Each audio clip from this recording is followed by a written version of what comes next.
Finite এবং non finite verb আমরা আজকে একদম সহজ একটা টেকনিকের মাধ্যমে শিখবো। তো আমরা শুরু করতে পারি। সহজ কথায় ফাইনাইট ভার্ব হচ্ছে এমন ভার্ব যে ভার্ব দেখে টেন্স চেনা যায়। কি বলছি বলো? যে ভার্ব দেখে টেন্স চেনা যায় সেটা হচ্ছে ফাইনাইট ভার্ব। তাহলে নন ফাইনাইট ভার্ব কি হবে? যে ভার্ব দেখে টেন্স চেনা যায় না সেটা হচ্ছে নন ফাইনাইট ভার্ব। আমরা এক্সাম্পল দিই, তাহলে বিষয়টা তোমাদের জন্য ইজি হবে। দেখো তো, আই এম গোয়িং, এটা কোন টেন্সে আছে? প্রেজেন্ট টেন্সে আছে। তুমি কিভাবে বুঝছো? কোন ভার্ব দেখে? গোয়িং দেখে নাকি এম দেখে? দুইটা ভার্ব আছে, এম একটা ভার্ব, গোয়িং একটা ভার্ব।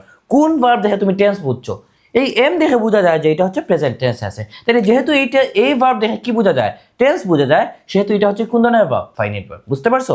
আর এই গোয়িং দেখে কি তুমি টেন্স বলছো? না, না, বলো নাই। তাহলে এই ভার্বটা কিসের সাথে? টেন্সের সাথে কানেক্টেড না, বা এই ভার্ব দেখে টেন্স বলা যাচ্ছে না। সেই জন্য এটা হবে কোন ধরনের ভার্ব? এই গোয়িংটা হবে নন ফাইনাইট ভার্ব। বুঝতে পারছো? এটা হচ্ছে নন ফাইনাইট আর এটা হচ্ছে ফাইনাইট ভার্ব। আচ্ছা, তো এইভাবে আরেকটা এক্সাম্পল দেখো, আই ওয়াজ গোয়িং। এখানে ভার্ব আছে কয়টা? ওয়াজ একটা ভার্ব এবং গোয়িং আরেকটা ভার্ব। তাহলে ভার্ব আছে কয়টা? দুইটা। এখন বলতো এটা কোন টেন্সে আছে? পাস্ট টেন্সে আছে। কিভাবে বুঝছি? ওয়াজ দেখে। তার মানে ওয়াজ দেখে যেহেতু টেন্স বলা যাচ্ছে, সেহেতু এটা কোন ধরনের ভার্ব? Finite verb. এই গোয়িং দেখে কি টেন্স বলছো? না, না, গোয়িং দেখে বলো নাই, বা গোয়িং দেখে বোঝা যাচ্ছে না, টেন্সটা বোঝা যাচ্ছে না। তার মানে এটা কোন ধরনের ভার্ব? এটা হচ্ছে নন ফাইনাইট ভার্ব। বুঝতে পারছো? শেষ। তাহলে দেখো, এখানে তিনটা ভার্ব আছে, উইল একটা ভার্ব, বি একটা ভার্ব, গোয়িং একটা ভার্ব। কয়টা ভার্ব আছে? তিনটা। এখন দেখো তো, এটা কোন টেন্সে আছে? এটা ফিউচার টেন্সে আছে। কিভাবে বুঝছি? উইল দেখে। তাহলে উইল কোন ধরনের ভার্ব? Finite verb. বুঝতে পারছো? কারণ এটা দেখে কি বলছি? টেন্স বলছি। এইটা বি, গোয়িং, এগুলা দেখে টেন্স বলা যাচ্ছে না। তারপর এটা কোন ধরনের ভার্ব? তুমি ফিউচার টেন্স কিভাবে বুঝছো? উইল দেখে বুঝছো, বি দেখে বুঝছো না, বুঝো নাই। গোয়িং দেখে বুঝছো, বুঝো নাই। তার মানে এইগুলো হচ্ছে কোন ধরনের ভার্ব? এগুলো হচ্ছে নন ফাইনাইট ভার্ব, কারণ এগুলো টেন্সের সাথে কানেক্টেড না, বা এগুলো দেখে টেন্স বলা যাচ্ছে না। তার মানে এগুলো হচ্ছে কোন ধরনের ভার্ব? Non finite verb. তো আশা করি বুঝতে পারছো। তার মানে এভাবে বলতে পারি, যে ভার্ব দেখে টেন্স বলা যায় সেটা হচ্ছে ফাইনাইট ভার্ব, আর যে ভার্ব দেখে টেন্স বলা যায় না সেটা হচ্ছে নন ফাইনাইট ভার্ব। তো এখানে দেখো, ব্যাপারটা হইতেছে অক্সিলারি ভার্ব যেগুলো, অবশ্যই এগুলো টেন্সের সাথে কানেক্টেড, বা টেন্স বলা যায় অক্সিলারি ভার্ব দেখে। তার মানে অক্সিলারি ভার্ব যেগুলো আছে ওগুলোকে আমরা কি বলতে পারি? ফাইনাইট ভার্ব বলতে পারি। আর মেইন ভার্ব যেগুলো আছে, মানে অক্সিলারি ভার্বের পরে যেগুলো বসে, এগুলো হচ্ছে কোন ধরনের verb? Non finite verb. Auxiliary ভার্বের পরে তিনটা ভার্ব থাকুক বা কয়টা ভার্ব আছে এটা ম্যাটার করে না। অক্সিলারি ভার্বের পর দুইটা বা তিনটা থাকুক বা একটা থাকুক, সবগুলোই হচ্ছে নন ফাইনাইট ভার্ব। আর অক্সিলারি ভার্বটা হচ্ছে কোন ধরনের ভার্ব? Finite verb. আশা করি বুঝতে পারছো। তার মানে অক্সিলারি ভার্ব হচ্ছে ফাইনাইট ভার্ব, এবং অক্সিলারি ভার্বের পরে যে ভার্বগুলো থাকবে, একটা থাকতে পারে, দুইটা থাকতে পারে, এগুলো হচ্ছে কোন ধরনের ভার্ব? এগুলো হচ্ছে নন ফাইনাইট ভার্ব। কারণ কি? কারণ এগুলো দেখে টেন্স বলা যায় না। বলো তো, এই সেন্টেন্সে কয়টা ভার্ব আছে? হ্যাভ একটা ভার্ব, বিন একটা ভার্ব, এবং ওয়ার্কিং আরেকটা ভার্ব। তাহলে ভার্ব আছে কয়টা? তিনটা। মনে রাখবা, এর মধ্যে ফাইনাইট কয়টা এবং নন ফাইনাইট কয়টা? প্রথমটা হচ্ছে ফাইনাইট, ফাইনাইট একটাই হবে। এরপর অন্য যেগুলো আছে ওগুলো নন ফাইনাইট হবে। তার মানে কি? প্রথম ভার্বটা অবশ্যই ফাইনাইট হবে। কারণ কি? প্রথমটা টেন্সের সাথে কানেক্টেড, বা প্রথমটা টেন্স বোঝা যায় প্রথম ভার্বটা দেখে। দেখো তো, আই হ্যাভ বিন ওয়ার্কিং, এটা কোন টেন্সে আছে? এটা প্রেজেন্ট পারফেক্ট কন্টিনিউয়াস। যাই হোক, প্রেজেন্ট টেন্সে আছে। তো প্রেজেন্ট টেন্সটা কিভাবে বুঝছি? এই হ্যাভ দেখে। যদি হেড থাকতো তাহলে HAD, হেড থাকলে আমরা কি বুঝতাম? পাস্ট বুঝতাম। তাহলে এই ভার্বটা দেখে কি বুঝছি? প্রেজেন্ট বুঝছি। তার মানে এটা কোন ধরনের ভার্ব? Finite verb. আর পরে যেগুলো আছে ওগুলো কি হবে? Non finite verb. আশা করি বুঝতে পারছো। তার মানে মনে রাখবা, প্রথম ভার্ব যেটা, মানে যখন কয়েকটা ভার্ব থাকবে, একাধিক ভার্ব থাকবে, তখন প্রথম ভার্বটা কি হবে? ফাইনাইট ভার্ব হবে। এবং পরের যে ভার্বগুলো আছে, যেমন বিন একটা ভার্ব, এটা নন ফাইনাইট ভার্ব বলবো। ওয়ার্কিং আরেকটা ভার্ব, এটা কি বলবো? নন ফাইনাইট ভার্ব বলবো। বুঝতে পারছো? তার মানে প্রথম ভার্বটা হচ্ছে ফাইনাইট ভার্ব, এবং পরের যে ভার্বগুলো একটা হইতে পারে, একাধিক হইতে পারে, এগুলো হচ্ছে কোন ধরনের ভার্ব? Non finite verb. বলো তো, এই যে গো আছে, এটা কোন টেন্স? গো আমি যদি সেন্টেন্স না দেখি, তারপর আমরা মোটামুটি বলি যে গো মানে প্রেজেন্ট টেন্স বোঝায়। কারণ কি? এটা ভার্বের প্রেজেন্ট ফর্ম। প্রেজেন্ট ফর্ম মানে কোন টেন্স? Present tense. যেহেতু এই ভার্বটা কি বোঝায়? প্রেজেন্ট টেন্স বোঝায়, টেন্স বোঝায়, সেহেতু এটা কোন ধরনের ভার্ব? Finite verb. কারণ কি? V1 মানে প্রেজেন্ট টেন্স, যেহেতু এটা টেন্স বলতেছে, সেহেতু এটা কি হবে? ফাইনাইট ভার্ব হবে। তার মানে সাধারণত V1 কি হয়? ফাইনাইট ভার্ব হয়। এবং V2, এটা হচ্ছে ভার্বের V2 সেন্টেন্স লেখা দরকার আছে। এই ওয়েন্ট মানে অলওয়েজ কি? কোন টেন্স? First tense. তাহলে এই ভার্বটা দেখে কি বলা যায়? টেন্স বলা যায়। সেহেতু এটা কোন ধরনের ভার্ব? Finite verb. তো দেখো, এই যে আই গো, এটা কোন টেন্সে আছে? প্রেজেন্ট টেন্সে আছে। আই ওয়েন্ট কোন টেন্সে আছে? পাস্ট টেন্সে আছে। তার মানে দেখো, এই যে V1 এবং V2 কি বলা যায়? এগুলো দেখলেই টেন্স বলা যায়। সেহেতু এটা কোন ধরনের ভার্ব? এই V1 এবং V2 হচ্ছে ফাইনাইট ভার্ব।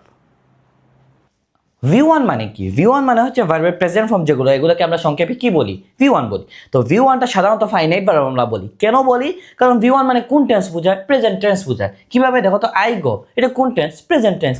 গো একটা V1, তার মানে V1 সাধারণত প্রেজেন্ট টেন্স নির্দেশ করে। সেই জন্য V1 হচ্ছে কোন ধরনের ভার্ব? Finite verb. কিন্তু দেখো, এই সেন্টেন্সে গোটা কি হবে না, মানে V1টা ফাইনাইট ভার্ব হবে না। কেন হবে না? কারণ এটা টেন্স নির্দেশ করতেছে না। কিভাবে? দেখো তো, এই যেমন আই উইল গো, এটা কোন টেন্সে আছে? ফিউচার টেন্সে আছে। তুমি কিভাবে বুঝছো? উইল দেখে নাকি গ দেখে?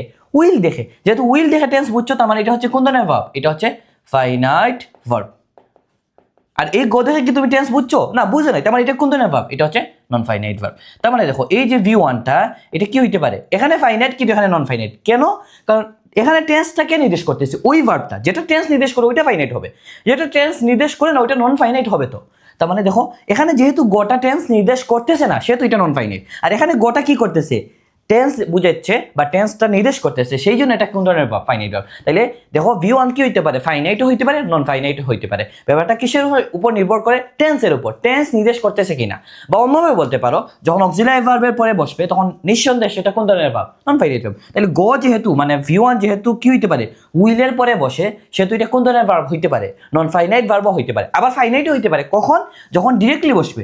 এই যখন ডিরেক্টলি সেন্টেন্সে বসছে, মানে সাবজেক্টের পরে যখন ডিরেক্টলি V1 হয়, তখন নিঃসন্দেহে সেটা প্রেজেন্ট টেন্স হয়। তখন এটা কি বলতে হবে? এই V1টারে ফাইনাইট বলতে হবে। কিন্তু যখন উইলের পরে বসবে তখন আবার নন ফাইনাইট বলতে হবে। আশা করি বুঝাইতে পারছি। তো বিষয়টা হচ্ছে এরকম মনে রাখতে পারো যে যখন একটাই ভার্ব থাকবে তখন ওটা ফাইনাইট হবে। যেমন এখানে গটা ভার্ব আছে কয়টা এই সেন্টেন্সে? ভার্ব আছে একটাই, গ মানে V1। তো নিঃসন্দেহে সেটা কি হবে? ফাইনাইট হবে, কারণ এখানে একটাই ভার্ব আছে। কিন্তু যখন দুইটা ভার্ব থাকবে তখন কি হবে? বা দুইটা বা তিনটা হইতে পারে, তখন প্রথমটা হবে কি? ফাইনাইট, এবং পরের যেগুলা থাকবে ওগুলা কি হবে? Non finite. আশা করি বুঝাইতে পারছি। আমি আবার বলি, দেখো বিষয়টা যাতে তোমাদের ঝামেলা না হয়। কি হবে? যদি একটাই ভার্ব থাকে তাহলে ওটা ফাইনাইট। একটা সেন্টেন্সে যদি একটাই ভার্ব থাকে তাহলে ওইটা কি হবে? ফাইনাইট হবে। কিন্তু যদি একাধিক ভার্ব থাকে তখন কি হবে? প্রথমটা ফাইনাইট হবে এবং পরেরটা কি হবে? পরের যে একটা থাকতে পারে, একাধিক থাকতে পারে, ওগুলো হবে নন ফাইনাইট। তাহলে আমি কি বলছি? যে অক্সিলারি ভার্ব যেটা থাকবে ওইটা হবে ফাইনাইট ভার্ব, এবং অক্সিলারি ভার্বের পরে যে ভার্বটা থাকবে ওইটা হবে নন ফাইনাইট ভার্ব। তার মানে এই হ্যাভটা কোন ধরনের ভার্ব? এটা হচ্ছে ফাইনাইট ভার্ব। আশা করি বুঝতে পারছো। এবং ডান যেটা, এটা হবে কোন ধরনের ভার্ব? এটা হচ্ছে নন ফাইনাইট ভার্ব। কিন্তু আমি যদি বলি যে হ্যাভ ডান দুইটা মিলে কোন ধরনের ভার্ব, তাহলে তুমি কি বলবা? কারণ হ্যাভটা হচ্ছে ফাইনাইট এবং ডানটা হচ্ছে নন ফাইনাইট। তাহলে দুইটা মিলিয়ে আবার কেমনে, মানে একটু কনফিউশন মনে হয়। তাহলে মনে রাখবা যে ফাইনাইট প্লাস নন ফাইনাইট এইরকম auxiliary verb plus main verb দুইটা মিলে ফাইনাইট হয়, দুইটা মিলে কি হয়? ফাইনাইট হয়। বুঝাইতে পারছি ব্যাপারটা কিরকম মনে হইতে পারে? যে একটা ভার্ব হইলো ফাইনাইট, একটা ভার্ব হলো নন ফাইনাইট, দুইটা মিলে আবার ফাইনাইট কেমনে হয়? এই ব্যাপারটা কিরকম একটু অদ্ভুত মনে হইতে পারে। তো আমি একটা যুক্তি দিতে পারি। কি যুক্তি? দেখো এই যে 2 + 5 লিখলাম, আমার লেখা সুন্দর না, বুঝলেই হয়েছে। 2 + 5, তাহলে 2 কি? জোড় সংখ্যা, আর এটা কি? বেজোড় সংখ্যা। 5 একটা বেজোড় সংখ্যা। তাহলে জোড় প্লাস বেজোড় মিলে কি হয়েছে? দেখো তো, বেজোড় হয়েছে। জোড় প্লাস বেজোড় মিলে কি হয়? বেজোড় হয়। তাহলে ফাইনাইট প্লাস নন ফাইনাইট মিলে ফাইনাইট হইতে অসুবিধাটা কোথায়? মানে জাস্ট একটা যুক্তি দিলাম, ওইটা খুব বইয়ের সাথে কোনো কানেকশন নাই, এটা আমার নিজস্ব যুক্তি। তো কি বলছি দেখো, এই যে হ্যাভ ডান মানে অক্সিলারি ভার্বের সাথে যখন মেইন ভার্বটা যুক্ত হবে, দুইটা মিলেই একটা ফাইনাইট ভার্ব। আবার আলাদাভাবে চিন্তা করলে কি হবে? এটা প্রথম যেটা ভার্ব আছে মানে অক্সিলারি ভার্ব যেটা আছে ওইটা ফাইনাইট বলতে হবে। বুঝতে পারছো? তার মানে দেখো আলাদা আলাদা করে চিন্তা করলে প্রথমটা অক্সিলারি ভার্ব যেটা হবে ওইটা ফাইনাইট, এবং পরে যেটা থাকবে বা মেইন ভার্ব যেটা থাকবে ওইটা হবে নন ফাইনাইট। কিন্তু দুইটা মিলে আবার কি বলতে হবে? ফাইনাইট বলতে হবে। আশা করি বুঝাইতে পারছি। তার মানে এবার মনে রাখতে পারো যে অক্সিলারি ভার্ব যেগুলো হয় ফাইনাইট ভার্ব, এবং অক্সিলারি ভার্বের পরে যে মেইন ভার্বটা থাকে ওইটা হয় নন ফাইনাইট ভার্ব। কিন্তু যখন দুইটা মিলে আবার কি বলতে হবে? আবার ফাইনাইট বলতে হবে। মানে এই যে auxiliary verb plus main verb এই দুইটা মিলে কি হয়? ফাইনাইট ভার্ব হয়। আশা করি বুঝতে পারছো। তো ইনশাআল্লাহ সামনে আরেকটা ভিডিওতে দেখা হবে। সে পর্যন্ত ভালো থাকো। আসসালামু আলাইকুম।